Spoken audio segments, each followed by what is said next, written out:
The ground didn't crack slowly. It split open all at once. 1 second, the floor beneath Research Station Kepler-7 was solid enough to walk on. The next second it was moving like a living thing.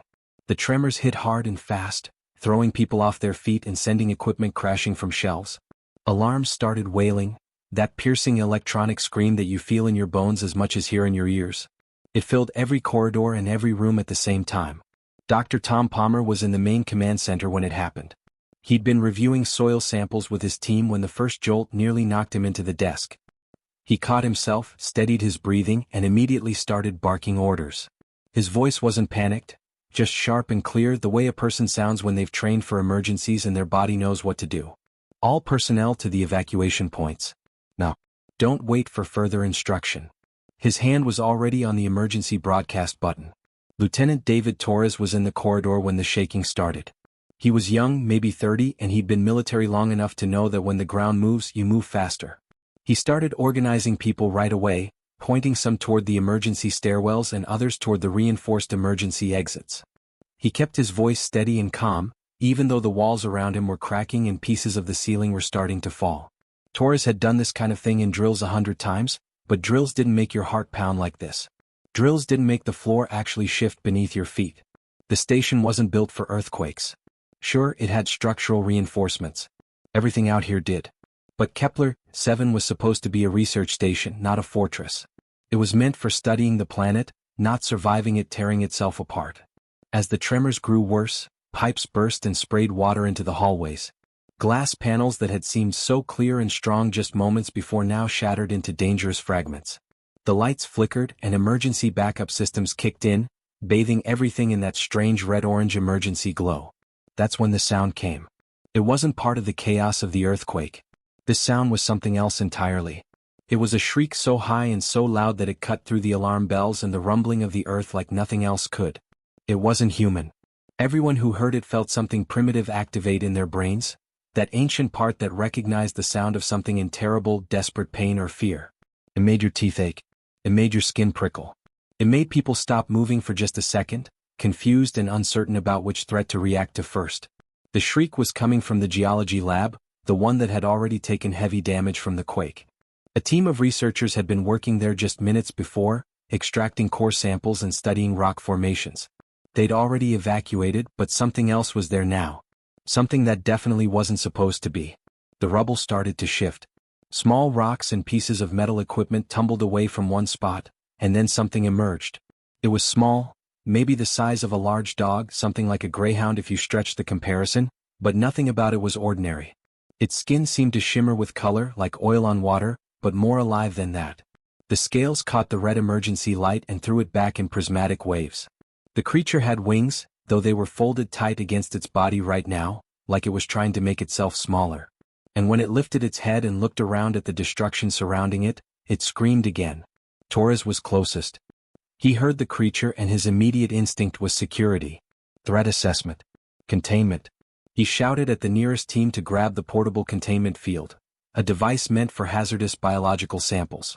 It was erected in seconds, a shimmering barrier of energy that would contain anything short of a small explosion. But the creature didn't want to be contained. The more the team tried to push it into that field, the more panicked it became. It thrashed against the barrier, slamming its small body against the invisible wall, and the screaming got louder. It was the kind of sound that made your bones feel weak. Torres authorized sedative blasts, compressed air cartridges filled with calming compounds. They were designed for hostile creatures, engineered to work on most living things. Nothing worked. Each blast seemed to make the creature more desperate, more frightened. It didn't attack anyone.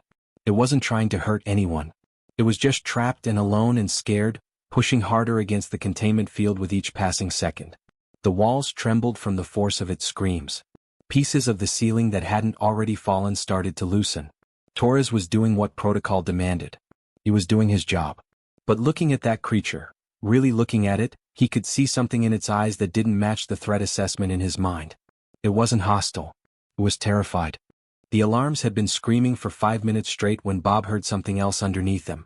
He was carrying supply crates, heavy ones, the kind that held spare parts and tools and everything needed to keep a research station running, and he was heading toward the docking bay like everyone else. The evacuation protocol was clear. Get to the ships, Get everyone off the planet, figure out what happened later. Bob wasn't young anymore. He was 53 years old, with gray starting to show through at his temples and hands that had spent decades fixing things. He'd been a maintenance technician for nearly 20 years, which meant he was good at noticing things that other people overlooked. Things like the whistle in the ventilation system that meant a filter was about to fail, or the way a door seal would start to wear before it actually broke. He noticed patterns. He noticed when things didn't make sense. The screaming he heard didn't match anything in the station's normal emergency sounds. It wasn't mechanical. It wasn't human. It was something raw and desperate and alive, and it was cutting through all the other noise like nothing else could. Bob stopped walking. He set his crates down carefully against the corridor wall and followed the sound. The geology lab was in chaos. Military personnel were moving fast, setting up some kind of barrier, an energy field. Bob recognized it, and a creature was inside it. He stopped in the doorway and just watched for a moment. His eyes took in the scene. The team trying to contain something, the weapon-like devices they were using, the authoritative barking of orders. And then he really looked at the creature itself. It was small. Smaller than Bob had expected something that could make such a loud noise to be.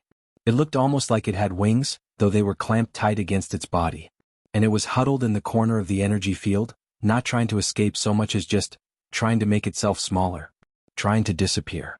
Bob's daughter Kate was 6 when she got separated from him at a marketplace. He'd been buying vegetables, turned around for 2 seconds and she was gone. He found her wedged under a vendor's table, making sounds almost exactly like this creature was making now. She hadn't been trying to attack anyone. She hadn't been trying to hurt anyone. She was just scared out of her mind, making noise because fear makes you make noise, and she was trying to hide because when you're small and terrified, hiding seems like the only thing you can do. He recognized that sound because he'd heard it in his own child. He recognized it in his oldest son Tommy, when the house caught fire when Tommy was 14. The boy had frozen in his room making small, panicked sounds, until Bob went in and got him. And he recognized it in his youngest, in Chris, whenever thunderstorms came through and the power went out. Bob had raised 3 kids. He'd held them when they were scared. He'd felt them shake against his chest. He knew what panic looked like and sounded like and felt like. And standing there in the geology lab, watching the military teams trying to contain something that was clearly just frightened out of its mind, he understood something that nobody else in that room seemed to be getting. The teams around him were operating on different logic. They were thinking in terms of evacuation metrics. How many people could they get on the ships? What was the timeline? What were the potential threats? They were thinking in terms of security protocols, contain unknown entities, assess danger level, proceed accordingly. The scientists, the ones who weren't in the lab right now, would be thinking about studying this creature, about what it could teach them, about whether it was intelligent and what that meant. All of that was reasonable. All of that made sense from their perspectives. They had jobs to do. They had protocols to follow. They had bigger pictures to worry about. But nobody was actually looking at the creature itself. Nobody was seeing what was actually happening in front of them. The creature was getting more panicked, not less. Every time the military teams tried to push it into that energy field, every time they fired those sedative blasts, the thing got worse. It was screaming louder, thrashing harder, becoming more desperate. And Bob understood why, because he'd understood it with his daughter and his sons.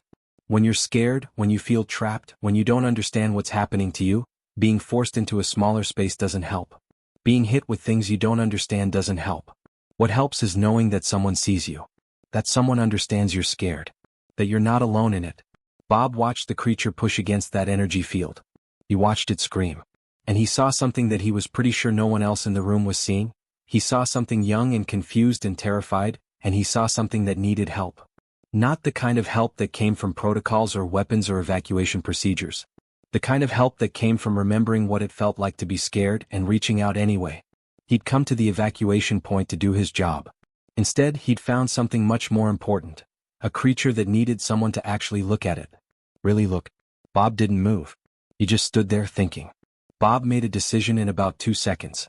He'd stood there watching the creature panic, watching the trained military professionals do everything by the book, watching every single thing they tried make the situation worse. And he knew, the way you know things sometimes without having to think about them too hard, that he needed to do something different. He walked forward. Not fast, not aggressive. Just steady and calm, the way you move when you're trying not to spook something frightened. His footsteps were quiet against the metal floor of the geology lab. Torres saw him immediately. The lieutenant was a professional, which meant he was paying attention to everything happening in his area of responsibility. His hand shot out and grabbed Bob's arm, pulling him back. His voice was sharp, trained to cut through noise and get immediate obedience. "Step back, civilian. This is a containment situation." Bob didn't argue. He didn't pull away dramatically or try to make a point. He just ignored Torres the way you ignore someone telling you not to do something when you already know you have to do it. He kept walking, his arm slipping free from Torres's grip almost before the lieutenant realized Bob wasn't going to stop. "Harris, I'm ordering you," Torres started, but by then Bob was already moving to his utility belt. The belt was something Bob had worn for nearly 2 decades. It held tools, sure, but it also held the small things that made a maintenance person's life easier. Things people didn't think about unless something wasn't working. He reached for the soap dispenser first, just a regular maintenance soap dispenser, the kind used for cleaning up oil and grease and the 1,000 different substances that got on things in a space station. It was small, plastic, nothing special. The kind of thing nobody would ever look at twice. Then he grabbed the compressed air nozzle he used for cleaning ventilation shafts and delicate equipment. It was a simple tool, just a nozzle that attached to the station's compressed air system. Nothing high-tech. Nothing dangerous. Just air and a nozzle. The creature was still screaming. It was still pressed into the corner of that energy field, and Bob could see how exhausted it was getting. The screaming was becoming raw, hoarse, desperate. It was the kind of sound an animal makes when it's been scared for too long and doesn't know how to stop being scared. Bob held up the soap dispenser where the creature could see it. Not threateningly. Just showing it what he had. He squeezed the dispenser gently. Soap came out. Then he brought the compressed air nozzle close and blew air through the soap. For a second nothing happened. The creature kept screaming. Torres was shouting something behind him that Bob couldn't quite hear over the noise. And then the bubbles started forming. They came out slowly at first, 1 or 2 drifting upward. But then more came. They formed in the soap, caught the air from the nozzle, and lifted away from Bob's hands. The emergency lighting in the lab was that red-orange color, the kind that comes from backup systems, and it caught those bubbles perfectly. Each one reflected and refracted the light, throwing it back in colors that seemed almost impossible. Reds and oranges and traces of blue and green, all shimmering and shifting as the bubbles moved through the air. They were delicate things. Fragile. The kind of thing that could pop in an instant and vanish completely. But for the moment they existed, they were perfect and beautiful in a way that didn't match anything else happening in that room. The creature's screaming stopped. It wasn't a gradual thing, wasn't like the sound slowly faded away. It just stopped. One moment, that desperate, panicked shriek was filling the entire lab. The next moment, there was just the hum of the energy field and the alarms from the rest of the station beyond the walls. The silence where that screaming had been felt almost as loud as the noise itself. The creature's head tilted. It was a small movement, just the angle of its body changing slightly. Its large eyes, luminous things that seemed to glow from inside, tracked the bubbles as they floated through the air. Bob kept making them, one after another, squeezing the soap and blowing air through it, creating this simple, delicate thing that required no weapons and no protocols and no understanding of alien biology. Then the creature made a sound. It was small compared to the screaming. It was low and almost questioning, like it was trying to figure out what it was seeing. A chirp. That's what it sounded like. A curious, confused little chirp, the kind of sound something makes when it's interested in something instead of terrified of it. Bob kept making bubbles. He wasn't thinking about protocols anymore. He wasn't thinking about what Torres was saying or what the other team members were doing. He was just doing what his instinct told him to do. Keep making those bubbles, keep the creature's attention on something that wasn't scary, something that was just pretty and interesting and alive with color. The bubbles drifted between them like they were having a conversation without words. And for the first time since the earthquake had torn open the geology lab, the small creature stopped being a threat assessment or a containment problem or a scientific mystery. It just became something that was watching bubbles float through the air. Something that was curious instead of scared. Bob kept making bubbles. He didn't stop. He didn't overthink it. He just kept squeezing that soap dispenser and blowing air through the nozzle, and each time, more bubbles formed and floated upward into the strange red light of the emergency system. His hands were steady. His breathing was calm. He moved like someone who knew exactly what he was doing, even though what he was doing made no sense to anyone watching. The creature watched the bubbles. Really watched them, the way something watches when it's seeing something for the first time and doesn't understand what it is but knows it matters. Its large eyes followed each bubble as it drifted through the air, tracked the path it took, watched as some of them drifted toward the ceiling and others floated down toward the floor. The panic that had filled its body just moments before was still there. Bob could see it in the way the creature's wings twitched occasionally, but it was changing. Fear was being replaced by curiosity, which was exactly what Bob was hoping for. Then the creature moved. It was slow. Careful. One clawed foot lifted and stepped forward. Then another. It was stepping out of the corner where it had been huddled, moving away from the wall. Bob made sure to keep making bubbles, creating a path of them between himself and the creature. He was doing it without thinking about it consciously, but his instinct was right. The bubbles became something like a conversation. They became a way of saying, "It's okay. Look at these. Look at how simple this is. Look at how nothing bad is happening." The creature took another step. And then another. It was no longer trembling. Bob could see the difference immediately, the way its body had been shaking before, the way all its muscles had been clenched tight with fear, that was gone now. It was still alert, still cautious, but it wasn't terrified anymore. Torres was still there, standing a few feet back now, watching. Bob could feel the lieutenant's confusion radiating off him. This wasn't in the manual. This wasn't a standard containment procedure. A maintenance worker with a soap dispenser wasn't supposed to be the solution to anything, especially not this. But Torres didn't move to stop Bob again. Maybe he was starting to understand that something different was working here. Maybe he was just too surprised to do anything else.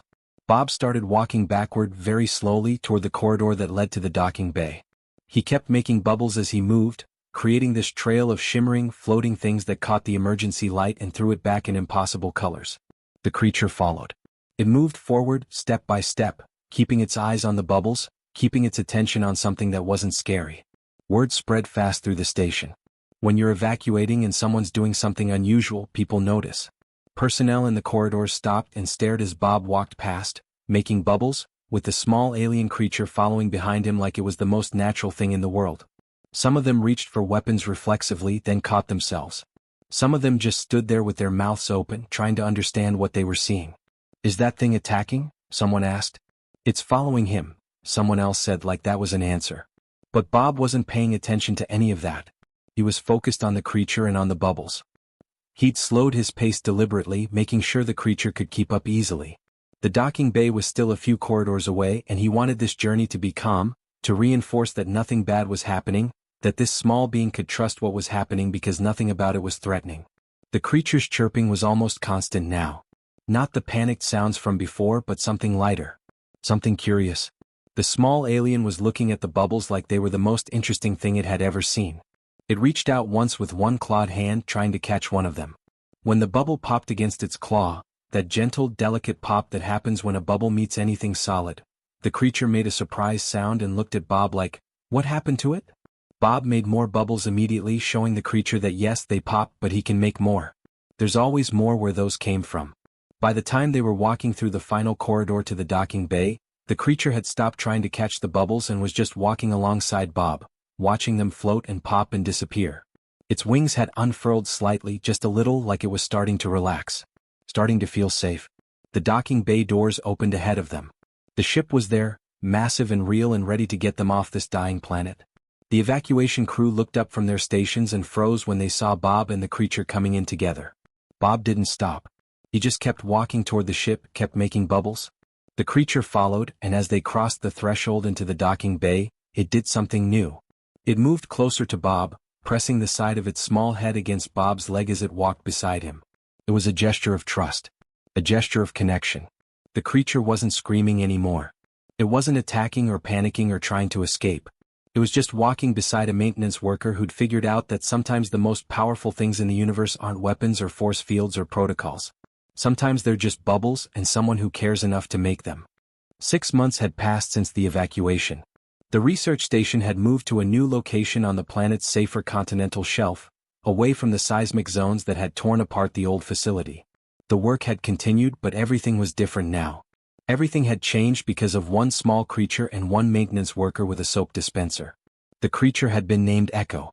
It was a decision made by the crew in those first few days after the evacuation, when they realized this wasn't a one-time rescue situation. Echo had stayed with them. Echo had become part of the station. Echo had become, in many ways, the most important research subject any of them would ever work with in their entire careers. The linguists spent hours analyzing Echo's communication patterns. Dr. Helen Rivera led that team, and she was brilliant at what she did. She'd helped decode 17 different alien languages in her career, but she'd never encountered anything like Echo before. The creature's chirps and clicks and those strange harmonic sounds it made weren't just random vocalizations. They were structured. They had syntax. They had meaning. Echo wasn't just making noise, Echo was talking. Echo was thinking. And slowly, very slowly, the team was starting to understand what Echo was trying to say. The biologists were equally fascinated. They discovered that Echo's species had a developmental timeline similar to humans in some ways but radically different in others. The creature learned fast. Faster than anyone expected. Within 2 weeks, Echo understood the basic layout of the station. Within a month, Echo had started recognizing individual crew members and making specific sounds for specific people. Echo was intelligent. Genuinely, undeniably intelligent. This wasn't just an animal. This was a person. They all understood that now. Papers were being written. Journals were publishing their findings. Universities across Earth were getting news about the discovery. This single small creature had opened doors to understanding an entirely new species. It had opened doors to peaceful first contact, to cooperation, to everything humanity had hoped for but never been sure it would actually achieve. Governments were already talking about the implications. Military strategists were reconsidering defense protocols. Philosophers were questioning what consciousness really meant. It was all because of one small creature that had been screaming in terror in a collapsed laboratory. Dr. Tom Palmer stood in the observation deck, watching everything unfold. Palmer had been the one who made the evacuation decisions. He was the one who'd authorized the containment protocols, who'd signed off on the sedative attempts, who'd been doing everything by the book. He'd been right about the procedures. They'd saved lives, they'd gotten people to safety. But he knew now that the most important thing that had happened on the worst day of his career hadn't come from protocols or procedures or chain of command. It had come from a man named Bob Harris, who'd noticed something that nobody else had noticed. Bob was in the observation deck most days around this time. 3 o'clock in the afternoon, station time. That was when Echo usually napped, after her play sessions and her training sessions with the linguists. Bob would come up here and he'd sit quietly and he'd watch the creature sleep. Sometimes he'd make bubbles. Just like he had in that first desperate moment in the geology lab. He'd pull out that same soap dispenser he'd carried for years, and he'd use the compressed air nozzle, and he'd create those simple, delicate things. Echo loved the bubbles. Even now, months later, with all the sophisticated toys and enrichment devices the station had acquired specifically for her, Echo's eyes would light up when she saw Bob making bubbles. It was like that moment in the lab had created something permanent between them. A connection that couldn't be broken or replaced or improved upon. Palmer watched Bob making bubbles today, watched Echo's eyes track them even in sleep, watched the small creature's tail curl with contentment as it dreamed. Palmer had spent his entire career studying the stars, looking for intelligent life, wondering what first contact would be like. He'd imagined it happening through sophisticated communications arrays or informal diplomatic settings. He'd imagined treaties and negotiations and carefully worded statements. He hadn't imagined it would happen with soap bubbles. Palmer walked over to Bob and stood beside him at the observation window. For a few moments they just watched together in silence. Then Palmer spoke, his voice quiet and thoughtful. "We had all the science," Palmer said. "All the training. All the protocols. All the knowledge that humanity could throw at this situation. But you had something better." Bob smiled. He didn't say anything at first. He just kept making bubbles, watching them float upward toward the glass, watching Echo's eyes follow them even in sleep. Then he turned to Palmer. "Sometimes," Bob said, and his voice was the voice of a man who'd raised 3 children through their fears, who'd held them when the world seemed too big and too scary and too overwhelming, "the smartest thing a person can do is remember what it's like to be scared." Palmer nodded. He understood now. All the advanced degrees and years of study and professional experience in the world couldn't teach you what Bob had known instinctively. That fear wasn't something to fight or contain or sedate away. Fear was something to understand. It was something to meet with gentleness. It was something that responded to kindness the way nothing else could. Echo made a small sound in her sleep, a contented chirp. Bob made another bubble. And in that simple gesture, the future of human-alien relations had already been decided. Not through weapons or negotiations or fear, but through bubbles and a maintenance worker who'd remembered what it felt like to be small and scared and in need of someone who cared enough to understand.